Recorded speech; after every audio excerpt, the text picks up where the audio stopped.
everybody. I'm Paul McEvoy from the BFI Research Department team. The next 10 minutes will be a brief landscape-setting journey through some notable audience and contents dynamics shaping UK cinema trends.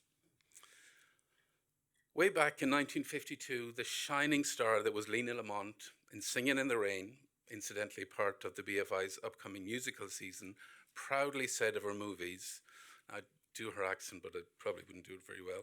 If we bring a little joy into your humdrum lives, it makes us all feel as though our hard work ain't been in vain for nothing. Bless you all.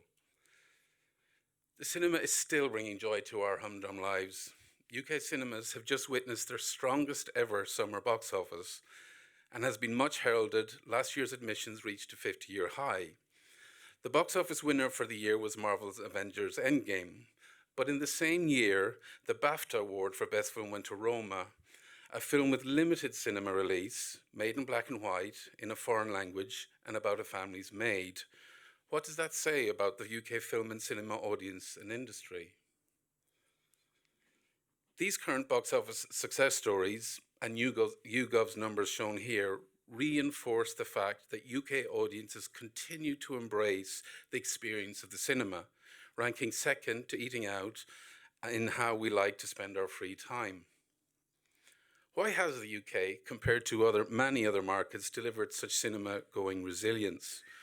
Well, it's down to a few different factors, not least the average number of screens available and the huge number of cinema releases, which provide so much choice for the audiences. Add to this, the average ticket prices have remained relatively stable, though of course the average masks the dynamic within this of premium pricing versus discounting. So the cinema is supported by significant investment in both improving facilities and in the choice of films available to the audience. Very importantly, cinema resilience is also down to the very particular experience it offers its audiences, as well as the type and choices that are being offered. We, the audience, still revel in congregating in a darkened space to cast our eyes up to that screen as it presents a breathtaking range of immersive stories. This is big screen theatricality in a sentence.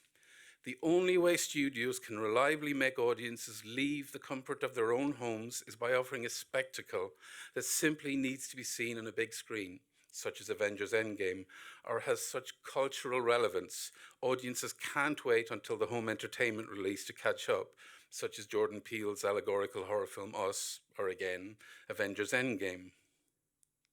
The scoring of attitude statement and BIFA's recent study of under-30s show the importance of theatricality in terms of reasons to visit the cinema. We see overwhelming levels of agreement that some films have to be experienced at the cinema and that it's socially driven. Big screen theatricality is essentially shaped by the film product. It's what's being projected on that screen. So, what are audiences watching? Despite the annual surge in the volume of releases, the majority of box office revenues are concentrated in top-ranking titles. Popular films have grown bigger in terms of share of box office market, as medium and smaller releases see average box office returns diminish. Furthermore, when we break this down by genre, we see that action, animation, and adventure features, or the AAAs as I call them, whilst only accounting for around 18% of releases, up slightly over this 10-year period, now deliver over 60% of box office revenues. By contrast, drama, accounting for 38% of all releases, but only 17% of box office revenues. The biggest change over this period has actually been in comedy, now delivering less than 10% of all revenues for 16% of films, a marked decline in share of revenues compared with 10 years ago. Let's look at the top performing AAAs of the past 3 years. We see a list of franchises, adaptations, and reboots, and with Disney releases dominating the ranks, the top 7 AAA titles for the period were Disney titles, and it's very possible that this year 9 of the top 10 films in the UK will be Disney AAA films. Clearly, Disney have got the formula for box office success down. They understand what the zeitgeist is in terms of the appetite for taking audience into worlds where they escape today's stresses And of course, in Disney universes, generally goodness prevails. They also have arguably the most famous brand in the content entertainment domain. For the sake of argument, let's compare them to Coca-Cola, who are perhaps the closest parallel in the non-alcoholic drinks business, and who bought the independent fruit juice brand Innocent in 2013. Coca-Cola have made a significant number of strategic acquisitions and extended and enhanced the product range for existing and new customers. Does Coke's dominance of the drink sector mean it's only their refreshment that consumers want? Of course not. Choices on the drink shelves have expanded exponentially, with everything from coconut water to the latest green and blue smoothies promising vitality, energy, and feel-good benefits. The film industry has recently witnessed new players, new stories, and new audiences stake a claim of cinema's values. One of the most notable trends in recent changes has been the growing presence and representation of diverse demographics on front of and behind the production camera.